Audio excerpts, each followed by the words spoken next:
Hi guys, my name is Mac Cruz and I will be discussing the topic of Freud psychoanalytic theory. So first, who is Freud? So Sigmund Freud was an Austrian neurologist and the founder of psychoanalysis, a clinical method for evaluating and treating pathologies seen as originating from conflicts in the psyche. Through dialogue between patient and psychoanalyst and the distinctive theory of mind and human agency derived from it. So, Freud's stages of psychosexual development. This theory of psychosexual development includes five stages, which we'll be tackling throughout this topic. According to Freud, a person goes through the sequence of these five stages. So, and along the way, there are needs to be met.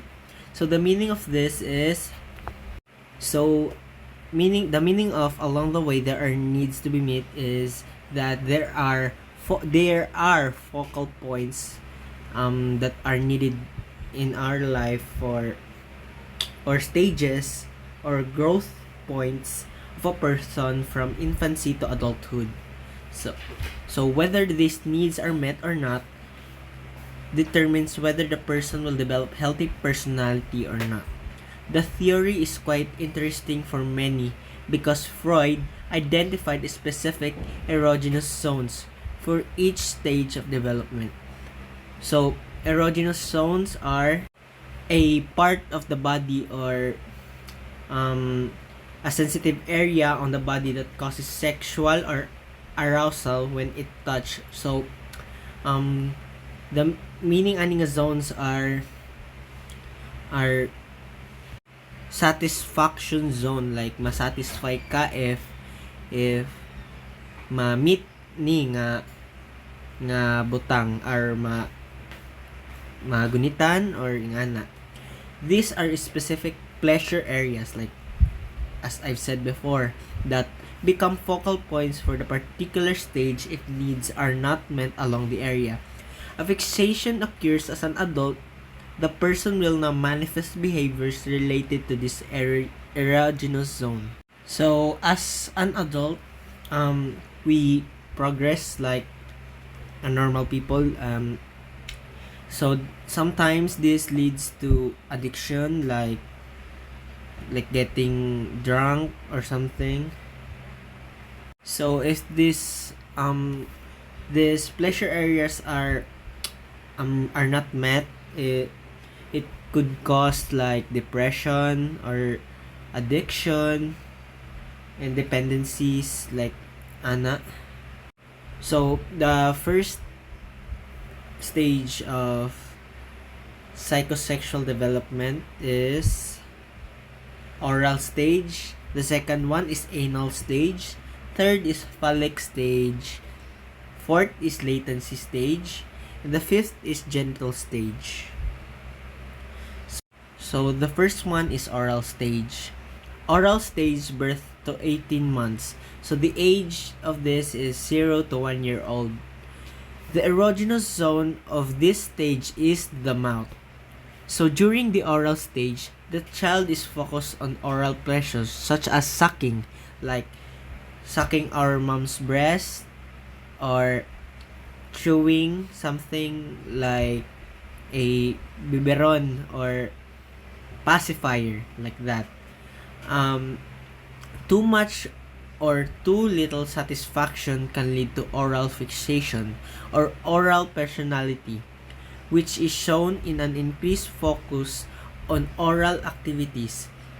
So this type of personality may be oral receptive, that is, have a stronger tendency to smoke, drink alcohol, overeat, or oral aggressive.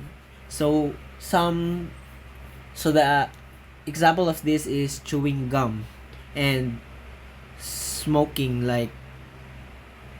So if this is not met in this stage, it could be lead to oral fixation, which is while growing up, if dili ma-meet, pangitaon sa lawas nga na good. So with a tendency to bite his or her nails or use curse words or even gossip. As a result, these persons may become too dependent on others, easily fooled, and lack leadership traits. On the other hand, they may also fight these tendencies and become pessimistic and aggressive in relating with people. So the next stage is the anal stage, 18 months to 3 years old. So the child's focus of pleasure or the erogenous zone in this stage is the anus. The child finds satisfaction in eliminating and retaining feces. Through society's expectation, particularly the parents, the child needs to work on toilet training. So by toilet training, the meaning of this is letting the child nga mag self growth, like mag CR na sa isa siya rang isa magbawas and giving positive feedbacks like you're doing great, may ana, naghatag sila og encouraging words para maka-receive ang child og satisfaction og independence. But so let us remember that between 1 year and half year to 3 years old, the child's favorite word might be no. So therefore, a struggle might exist in the toilet retaining process. When the child retains feces when asked to eliminate, or may choose to defecate when asked to hold feces for some reason. So in this stage, if napabayaan na dili na nila makontrol, like if ingnan nimo sila nga pag CR sa dili sila mag CR, but if ingon ka nga pugna sa dili nila mapugnan, like wala na sila self control. So in terms of personality fixation during this stage can result in being anal retentive.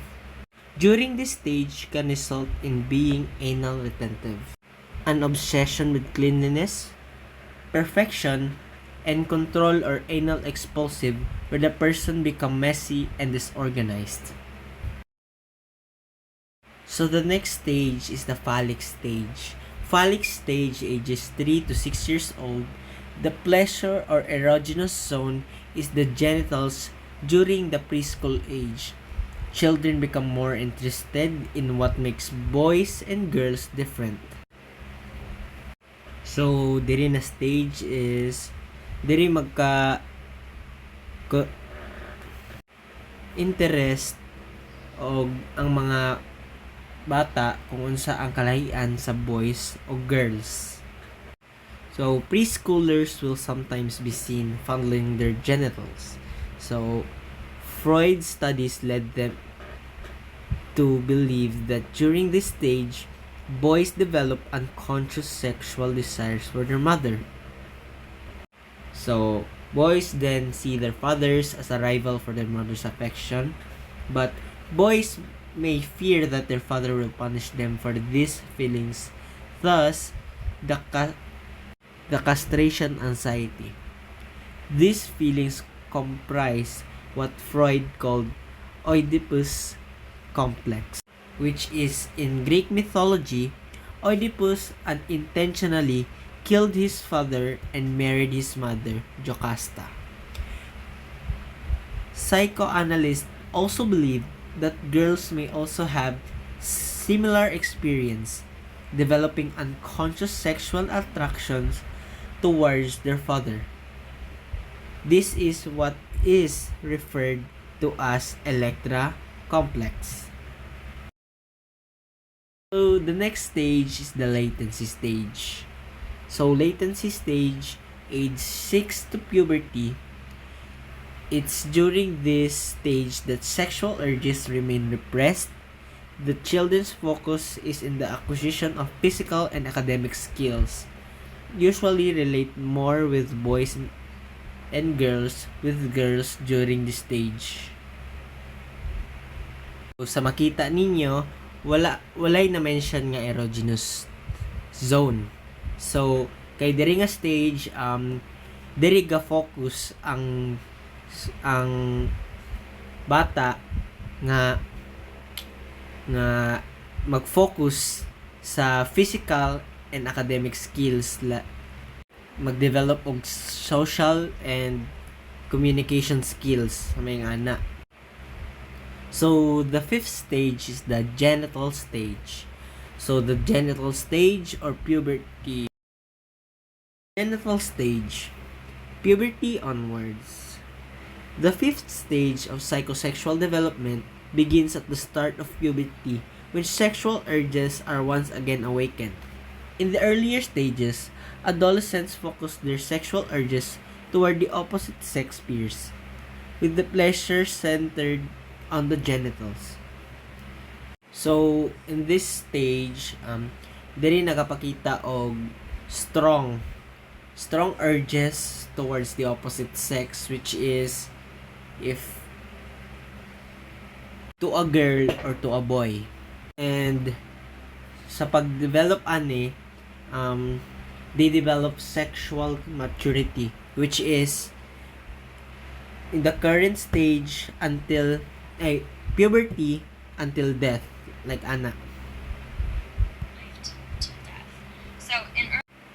So sa others kay need, or sa other stages kay individual needs lang, like sa oral, sa anal, sa phallic, sa latency is individual.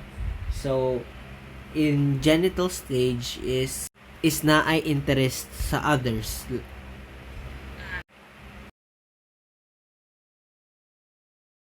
Okay class, good afternoon. Today we will going to tackle the Freud stages of psychosexual. Okay, because there are three types of this theory. What we call them id, ego, and superego. Okay, there are three components and personality adjustment. Just what I say, those are what we call id, ego, and superego. Okay. Unsa din ang ed? Okay. First, we can let's tackle about ed. Unsa ilhanon sa ilhon sa nato kinsa or unsa si ed. Okay.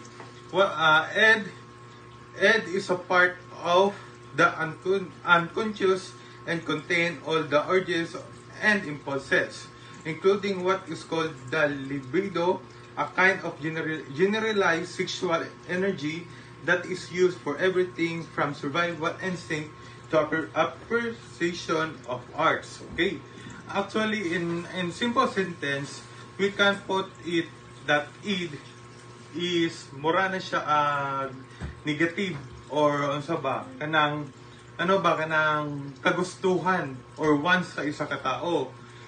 Buta na to na siya, pwede to i-example ang mga bata. 'Di ba? Mga infant kay gusto or mga child kay gusto magyud nila na makuha ang isa ka bagay. Wala sila paki kung unsa na, basta gusto nila nila ba murag i-insist nila na makuha ang isa ka bagay. Mo na siya ang personality sa isa ka tao. What unsay tawag na to ana? Mo na siya ang id. Okay, next. What is ego? Okay. Okay. Dili sa ta mag-proceed sa ego. Let us proceed to superego. Okay. Superego, unsay din na si superego? Okay. The superego is the ethical component of the personality and provides the moral standards by which the ego operates. The superego criticism, prohibition, and inhibition from person conscience and its positive aspiration. In ideas represents one's idealized self-image or ego idea Sigmund Freud. Okay, by Sigmund Freud. Unsa din ang superego? Okay, ed and superego is very opposite. Kung si ed kay negative, then superego is positive. Just like what I said, kumbaga ba, sa Ed, muna siya ang, in simple term, buta na to, sa Ed, kay muna siya ang demon or devil, or evil, evil na desire or personality sa isang katao.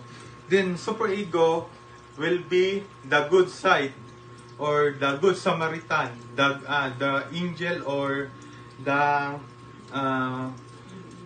good one. Okay? Superego is the good side of the personality of the person. Okay, next we will going to proceed to ego. Okay, ngano gi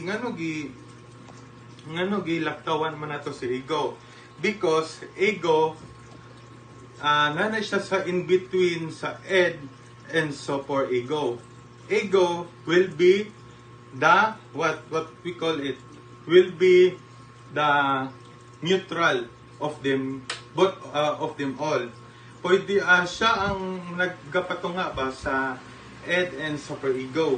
Okay, siya ang muna siyang personality na ga-decide kung sobra na ba ang ed o sobra na ba ang superego. Muna siya ang ga-divide sa duwa. Okay, what is ego? Ego is the part of id which has been modified by direct influence of the external world.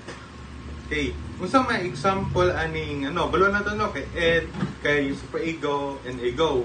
So ito si ed kay mo na siyang evil, no? Mo na siya ang personality sa isa ka tao na desire niya kay kung unsa lang bisag unsa lang ang gusto niya makuha, wa siya paki kung unsa ang possibility na may tabo. Pana na cellphone dia kani cellphone dili man iya pero gusto siya ni na cellphone, kuwaon na niya. Mo wala siya paki kung makulong ba siya, masuko ba ang tag-iya. Mo na siya ang personality ni Ed. Wala siya pakialam. Then superego, it will be the opposite side of an Ed. Okay, mo na siya, di ba? Kay Ed will be the evil one.